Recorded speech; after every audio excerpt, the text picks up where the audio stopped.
राधे राधे। जय माता रानी, जय अम्बे माँ ब्रह्मचारिणी, जय चतुरानंद प्रिय सुखदाता। ब्रह्मा जी के मन को भाने वाली, ज्ञान सभी को सिखलाने वाली ब्रह्मचारिणी माँ, आपको बारंबार प्रणाम है, आपको बारंबार नमस्कार है। आपकी कृपा सभी भक्तों एवं उनके परिवारजनों पर सदा सर्वदा बनी रहे।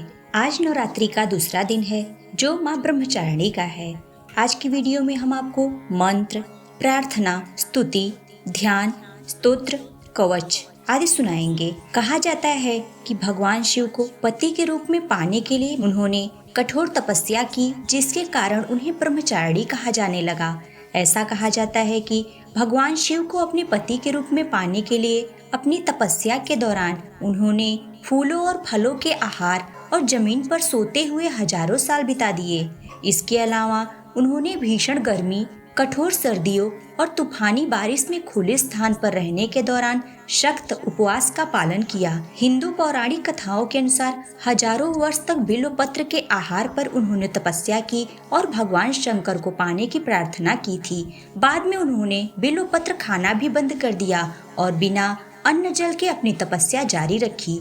जब उन्होंने बिल्वपत्र खाना छोड़ दिया तो उन्हें अर्पणा के नाम से भी जाना जाने लगा। तभी से उनका नाम अर्पणा भी पड़ गया। माता ब्रह्मचारिणी प्रेम और निष्ठा का प्रतीक है। ब्रह्मचारिणी माँ ज्ञान, विशेषता, अविवाहित मन की इच्छा शक्ति की प्रतीक हैं। वे विवाह योग भी बनाती हैं और माँ ब्रह्मचारिणी को 9 दुर्गाओं में सबसे शक्तिशाली माता कहा जाता है। चलिए अब हम आपको माँ ब्रह्मचारिणी की मंत्र, स्तुति आदि सुनाने जा।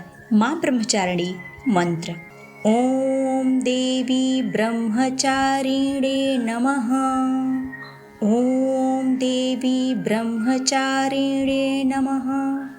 दोस्तों, मंत्र को, स्तुति को, स्तोत्र को, कवच को 108 बार पढ़ने से इसकी सिद्धियां अवश्य ही प्राप्त होती हैं और सभी की मनोकामनाएं माँ ब्रह्मचारिणी अवश्य पूर्ण करती हैं। प्रार्थना। दधानां कर पद्माभ्याम अक्षमाला कमंडलु देवी प्रसीदतु मयि ब्रह्मचारिण्यनुत्तमा। दधानां कर पद्माभ्याम अक्षमाला कमंडलु देवी प्रसीदतु मयि ब्रह्मचारिण्यनुत्तमा। स्तुति। या देवी सर्वभूतेषु माँ ब्रह्मचारिणी रूपेण संस्थिता। नमस्तस्यै नमस्तस्यै नमस्तस्यै नमो नमः। या देवी सर्वभूतेषु माँ ब्रह्मचारिणी रूपेण संस्थिता। नमस्तस्यै नमस्तस्यै नमस्तस्यै नमो नमः। ध्यान। वन्दे वाञ्छितलाभाय चन्द्रार्धकृतशेखरां जपमाला कमण्डलु धरा ब्रह्मचारिणीं शुभां। गौरवर्णा स्वाधिष्ठान स्थिता द्वितीय दुर्गातिनेत्रां। धवलपरिधाना ब्रह्मरूपा पुष्पालङ्कारभूषितां। परं वन्दना पल्लवधरां कान्तकपोलापिन पयोधरां कमनीयलावण्यं स्मेरमुखी निम्ननाभिनितम्बनीं। स्तोत्र। तपश्चारिणी त्वयि तापत्रयनिवारिणीं ब्रह्मरूपधरा ब्रह्मचारिणी प्रणमाम्यहम्।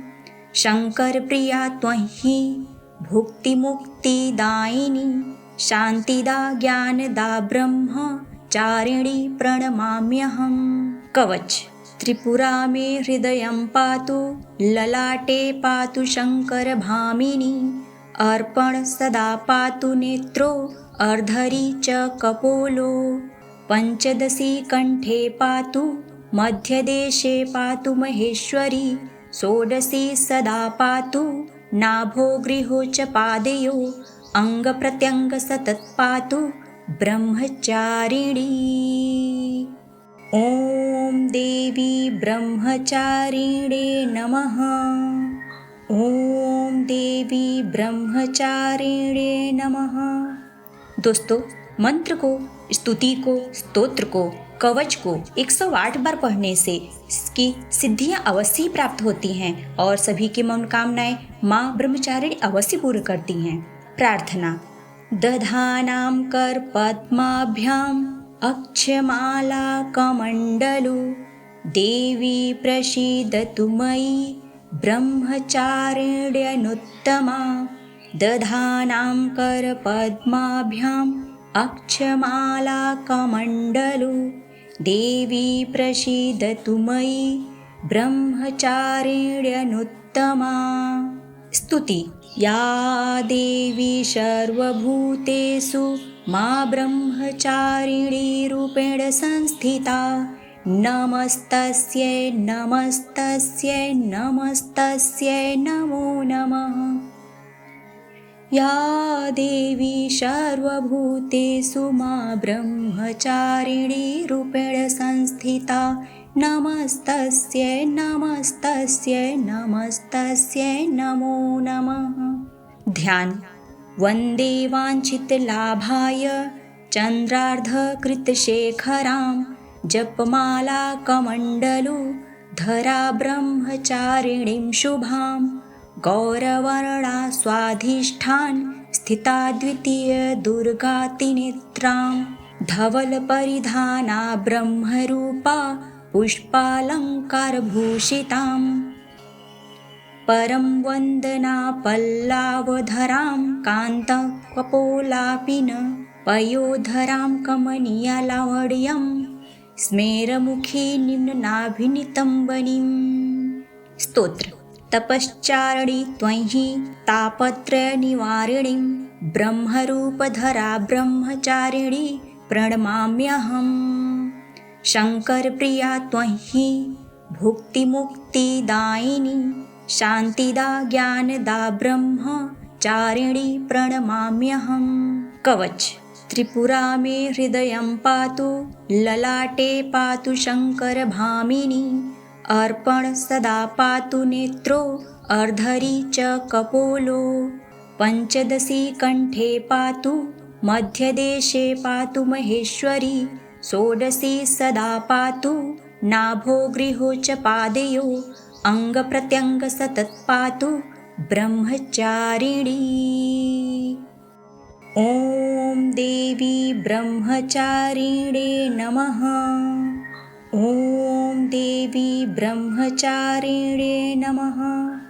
दोस्तों, मंत्र को, स्तुति को, स्तोत्र को, कवच को 108 बार पढ़ने से इसकी सिद्धियां अवश्य ही प्राप्त होती हैं और सभी की मनोकामनाएं माँ ब्रह्मचारिणी अवश्य पूर्ण करती हैं। प्रार्थना।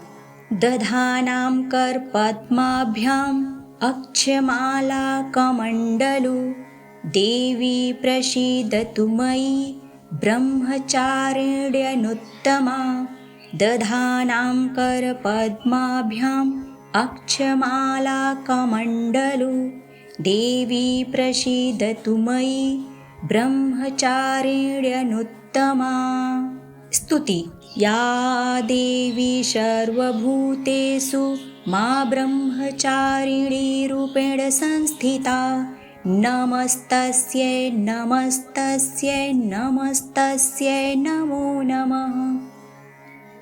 या देवी सर्वभूतेषु मां ब्रह्मचारिणी रूपेण संस्थिता नमस्तस्यै नमस्तस्यै नमस्तस्यै नमो नमः। ध्यान।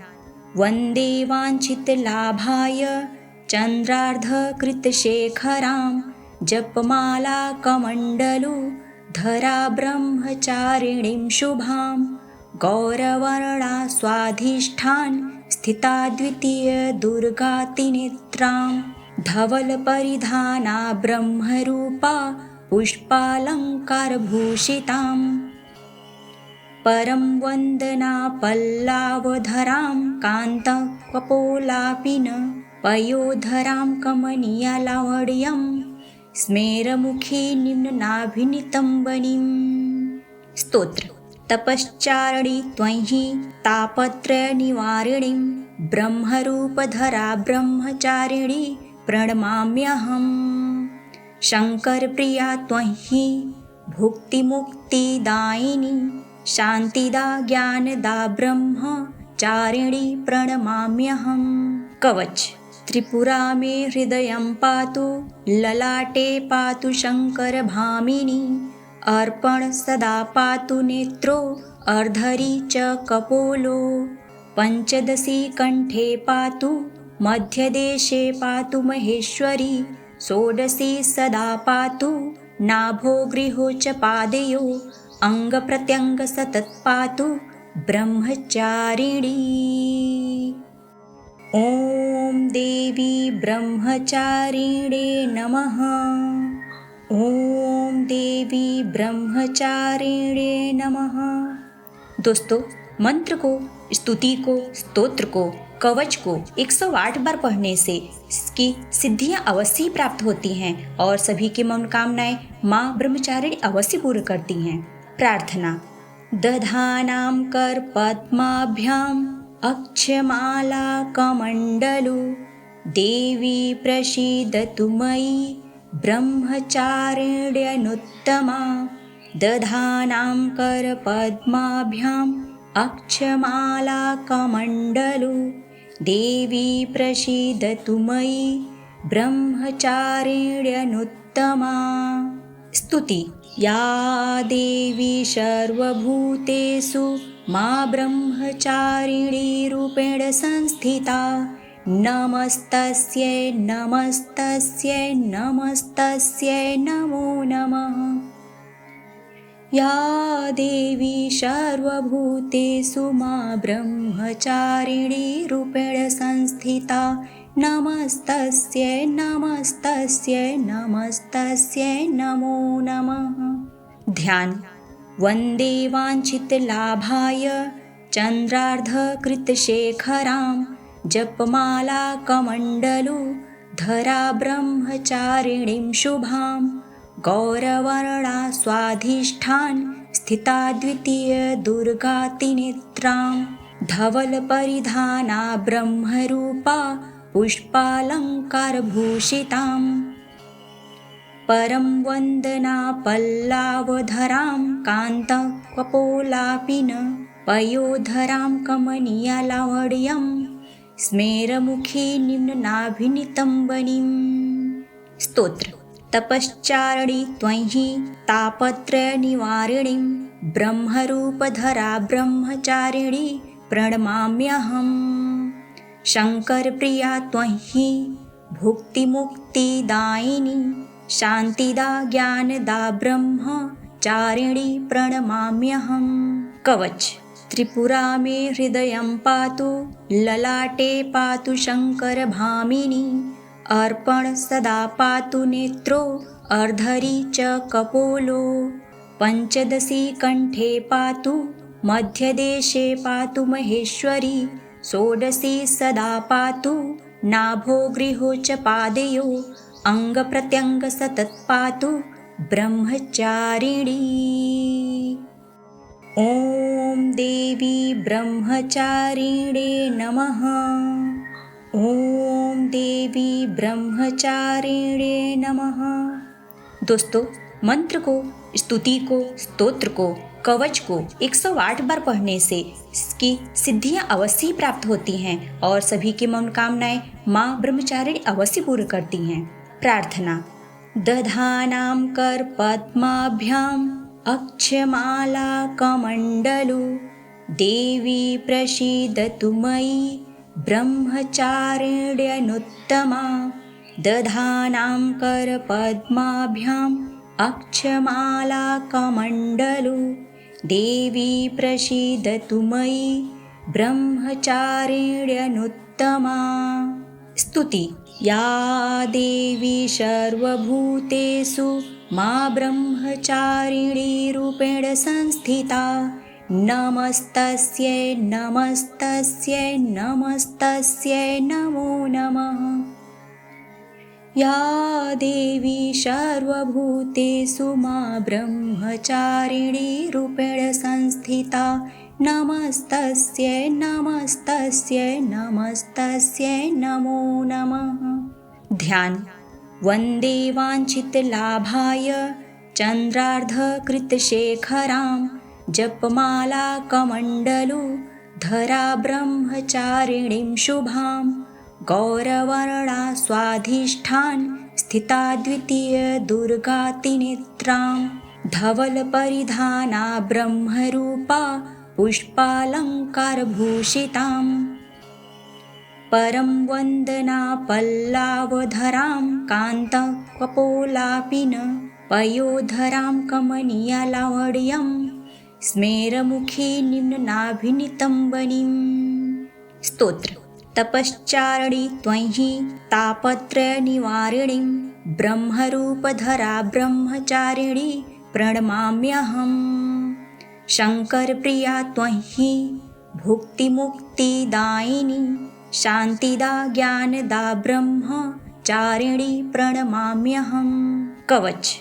त्रिपुरा मे हृदयं पातु ललाटे पातु शङ्करभामिनी अर्पण सदा पातु नेत्रो अर्धरी च कपोलो पञ्चदशी कण्ठे पातु मध्यदेशे पातु महेश्वरी षोडशी सदा पातु नाभो गृहो च पादयो अङ्गप्रत्यङ्ग सतत पातु ब्रह्मचारिणी।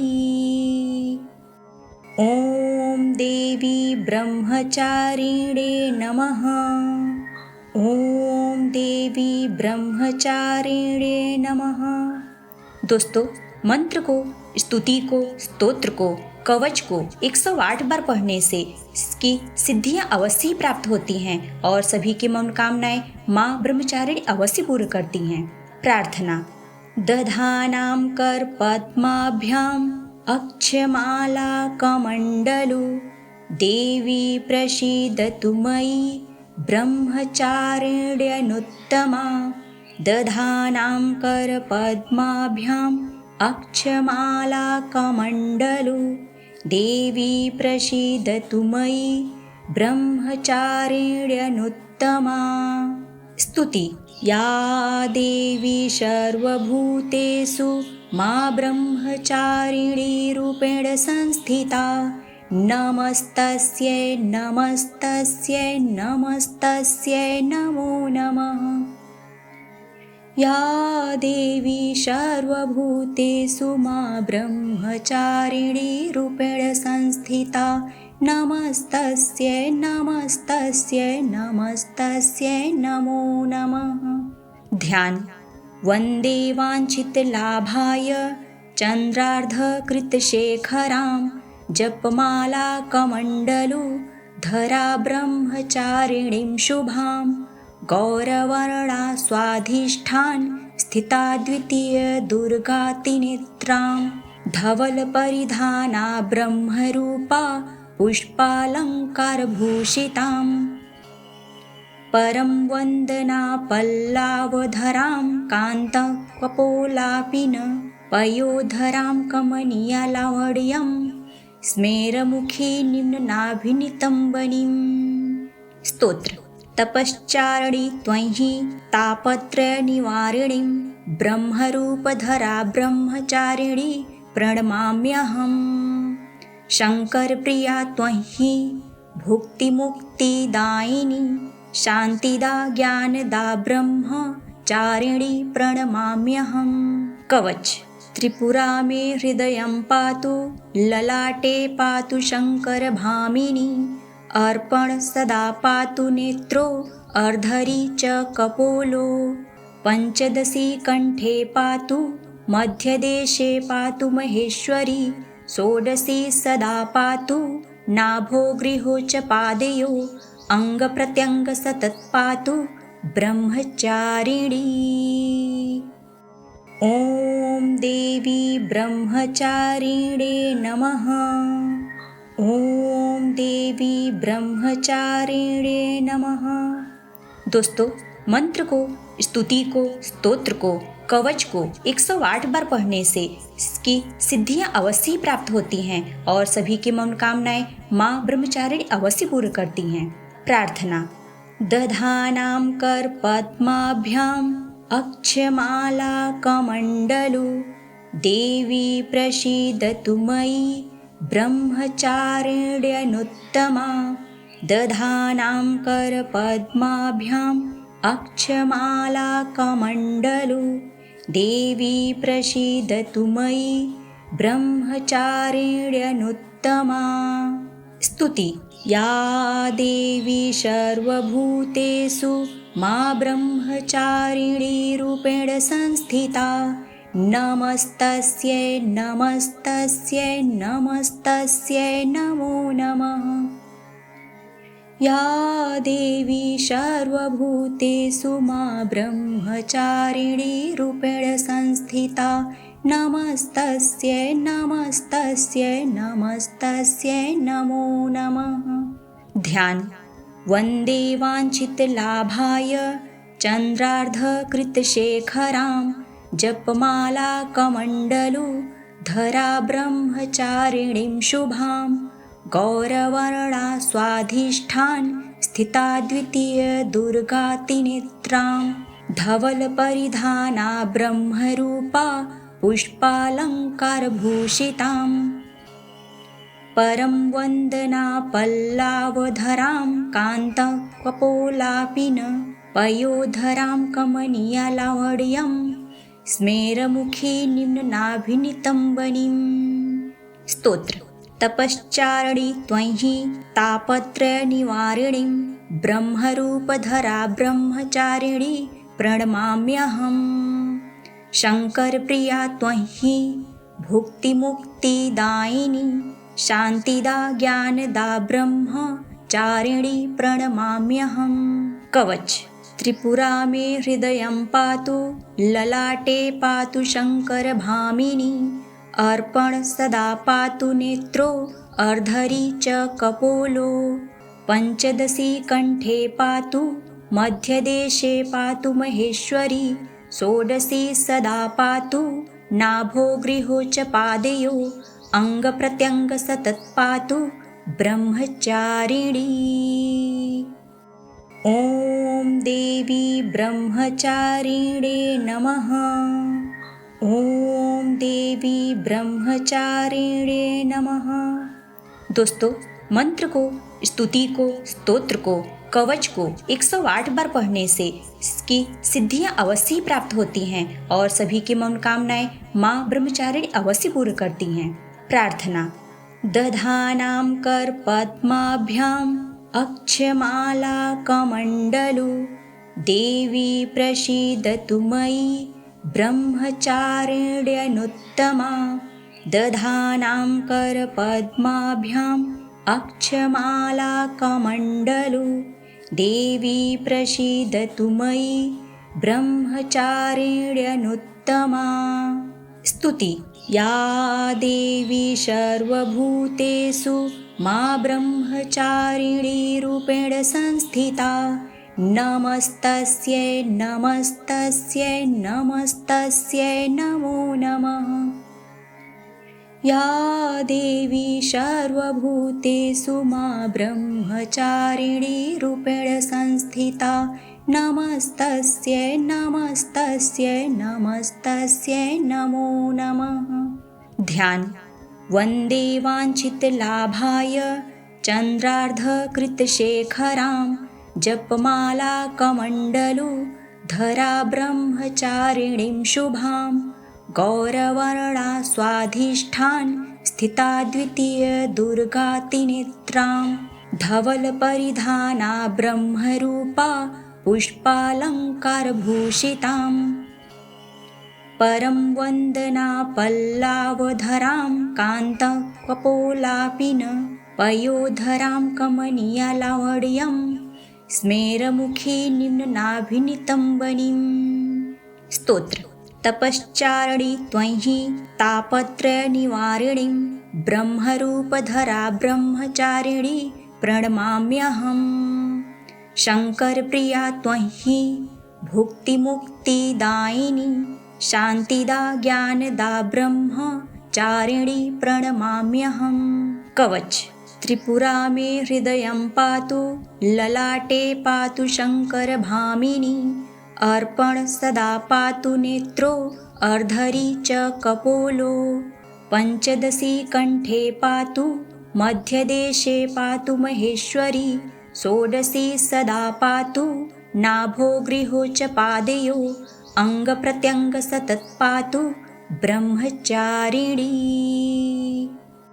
ॐ देवी ब्रह्मचारिणे नमः। ॐ देवी ब्रह्मचारिणे नमः। दोस्तों, मंत्र को, स्तुति को, स्तोत्र को, कवच को 108 बार पढ़ने से इसकी सिद्धियां अवश्य प्राप्त होती हैं और सभी की मनोकामनाएं माँ ब्रह्मचारिणी अवश्य पूर्ण करती हैं। प्रार्थना। दधानां कर पद्माभ्याम् अक्षमाला कमण्डलु देवी प्रसीदतु मयि ब्रह्मचारिण्यनुत्तमा। दधानां कर पद्माभ्याम् अक्षमाला कमण्डलु देवी प्रसीदतु मयि ब्रह्मचारिण्यनुत्तमा। स्तुति। या देवी सर्वभूतेषु मा ब्रह्मचारिणी रूपेण संस्थिता नमस्तस्यै नमस्तस्यै नमस्तस्यै नमो नमः। या देवी सर्वभूतेषु मा ब्रह्मचारिणी रूपेण संस्थिता नमस्तस्यै नमस्तस्यै नमस्तस्यै नमो नमः। ध्यान।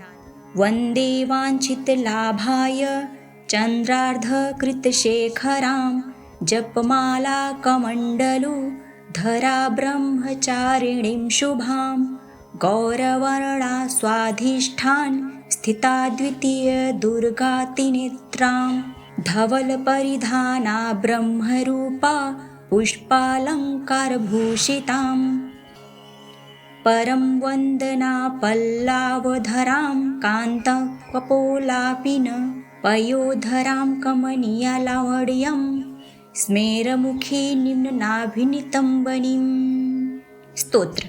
तपश्चारिणी त्वयि तापत्रयनिवारिणीं ब्रह्मरूपधरा ब्रह्मचारिणी प्रणमाम्यहम्। शङ्करप्रिया त्वयि भुक्तिमुक्तिदायिनी शान्तिदा ज्ञानदा ब्रह्मचारिणी प्रणमाम्यहम्। कवच। त्रिपुरा मे हृदयं पातु ललाटे पातु शङ्करभामिनी अर्पण सदा पातु नेत्रो अर्धरी च कपोलो पञ्चदशी कण्ठे पातु मध्यदेशे पातु महेश्वरी षोडशी सदा पातु नाभो गृहो च पादयो अङ्गप्रत्यङ्ग सतत पातु ब्रह्मचारिणी। ॐ देवी ब्रह्मचारिणे नमः। ॐ देवी ब्रह्मचारिणे नमः। दोस्तों, मंत्र को, स्तुति को, स्तोत्र को, कवच को 108 बार पढ़ने से इसकी सिद्धियां अवश्य प्राप्त होती हैं और सभी की मनोकामनाएं माँ ब्रह्मचारिणी अवश्य पूर्ण करती हैं। प्रार्थना। दधानां कर पद्माभ्याम् अक्षमाला कमण्डलु देवी प्रसीदतु मयि ब्रह्मचारिण्यनुत्तमा। दधानां कर पद्माभ्याम् अक्षमाला कमण्डलु देवी प्रसीदतु मयि ब्रह्मचारिण्यनुत्तमा। स्तुति। या देवी सर्वभूतेषु मा ब्रह्मचारिणी रूपेण संस्थिता नमस्तस्यै नमस्तस्यै नमस्तस्यै नमो नमः। या देवी सर्वभूतेषु मा ब्रह्मचारिणी रूपेण संस्थिता नमस्तस्यै नमस्तस्यै नमस्तस्यै नमो नमः। ध्यान। वन्दे वाञ्छितलाभाय चन्द्रार्धकृतशेखरां जपमाला कमण्डलु धरा ब्रह्मचारिणीं शुभां गौरवर्णा स्वाधिष्ठान स्थिता द्वितीय दुर्गातिनेत्रां धवलपरिधाना ब्रह्मरूपा पुष्पालङ्कारभूषिताम् परं वन्दना पल्लावधरां कान्तकपोलापिन पयोधरां कमनीयालावड्यं स्मेरमुखी निम्ननाभिनितम्बनीम्। स्तोत्र। तपश्चारिणी त्वयि तापत्रयनिवारिणीं ब्रह्मरूपधरा ब्रह्मचारिणी प्रणमाम्यहम्। शङ्करप्रिया त्वयि भुक्तिमुक्तिदायिनी शान्तिदा ज्ञानदा ब्रह्मचारिणी प्रणमाम्यहम्। कवच। त्रिपुरा मे हृदयं पातु ललाटे पातु शङ्करभामिनी अर्पण सदा पातु नेत्रो अर्धरी च कपोलो पञ्चदशी कण्ठे पातु मध्यदेशे पातु महेश्वरी षोडशी सदा पातु नाभो गृहो च पादयो अङ्गप्रत्यङ्ग सतत पातु ब्रह्मचारिणी। ॐ देवी ब्रह्मचारिणे नमः। ॐ देवी ब्रह्मचारिणे नमः। दोस्तों, मंत्र को, स्तुति को, स्तोत्र को, कवच को 108 बार पढ़ने से इसकी सिद्धियां अवश्य ही प्राप्त होती हैं और सभी की मनोकामनाएं माँ ब्रह्मचारिणी अवश्य पूर्ण करती हैं। प्रार्थना। दधानां कर पद्माभ्याम् अक्षमाला कमण्डलु देवी प्रसीदतु मयि ब्रह्मचारिण्यनुत्तमा। दधानां कर पद्माभ्याम् अक्षमाला कमण्डलु देवी प्रसीदतु मयि ब्रह्मचारिण्यनुत्तमा। स्तुति।